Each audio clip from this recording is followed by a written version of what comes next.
I now invite Mrs. Fuller Snyder to share some thoughts with us. Mrs. Snyder.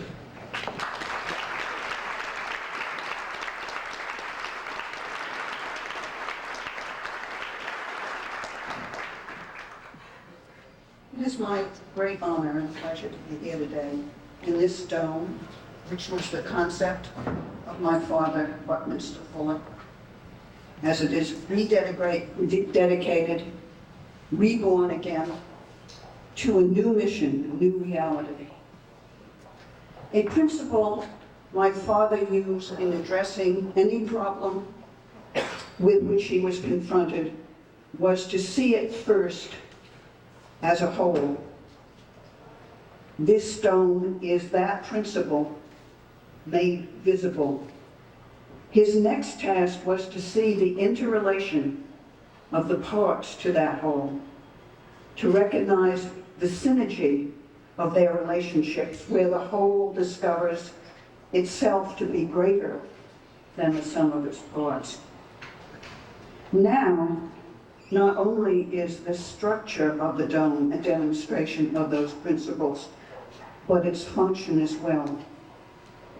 My father would have been thrilled with the new mission with which the Biosphere has been entrusted by Environment Canada to foster understanding and action on behalf of the ecosystems which govern the St. Lawrence and the Great Lakes.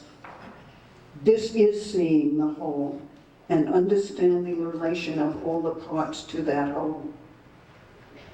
My father spent his childhood summers on an island off the coast of Maine. Growing up in and being confronted by that environment taught him many of the things he found most essential in his later life. The understanding of this great ecosystem which we are surrounded by today, and by model the ecosystems of all the great rivers of the world, gives us all such an opportunity for learning. My father, whose 100th birthday will occur on July 12th of this year, committed himself to a lifelong experiment to see what one individual could do on behalf of all humanity through creating a sustainably successful environment for all of us on this spaceship called Earth.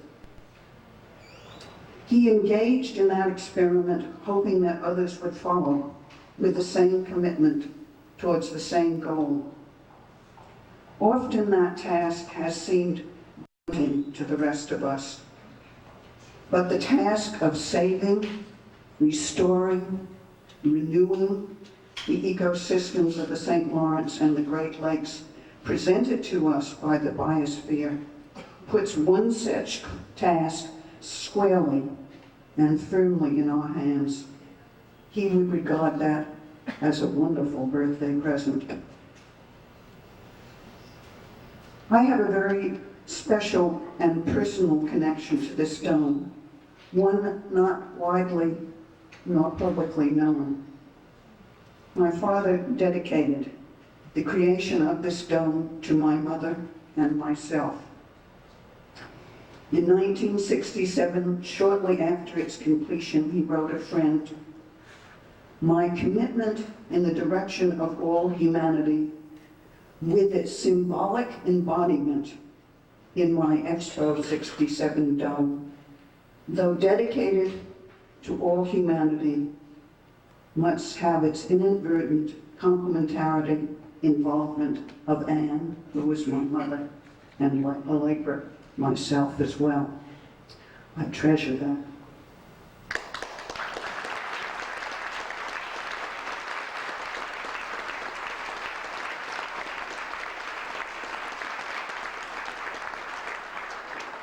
This building was designed specifically for its scientifically demonstrable high performance per unit of invested weight, time, and energy.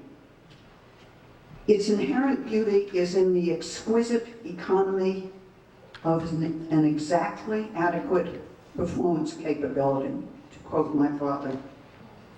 The design concepts of this dome were evolved from my father's attempts to understand and articulate some of nature's structural principles.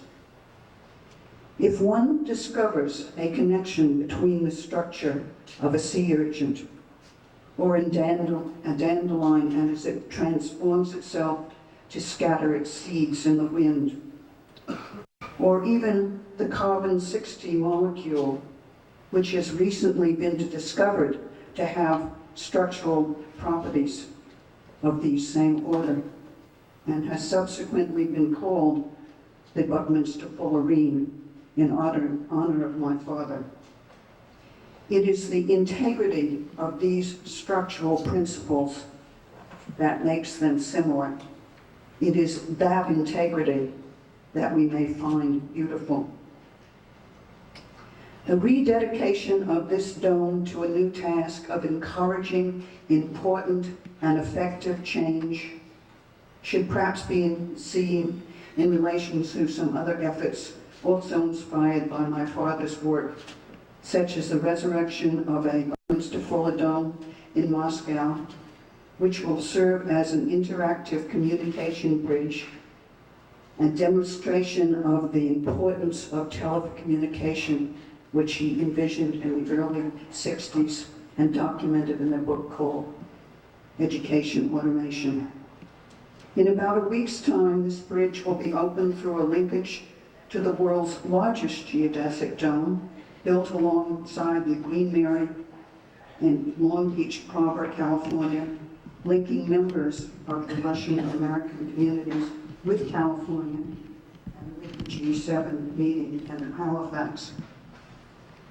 This biosphere, this communication bridge, have taken on tasks that must be confronted.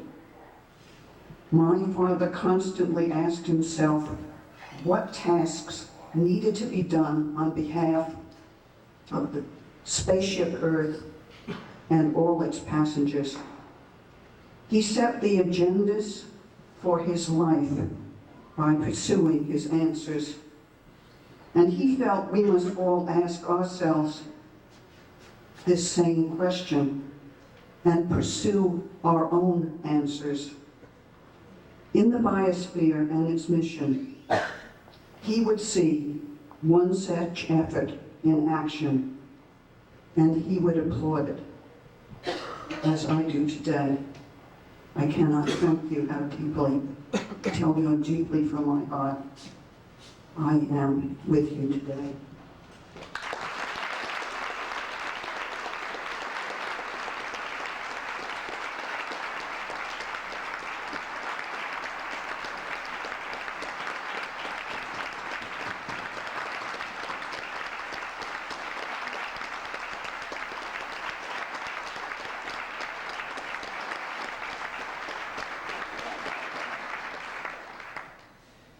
Thank you indeed for this such personal and very moving statement. Truly, this morning would not have been the same without your presence. Thank you for this.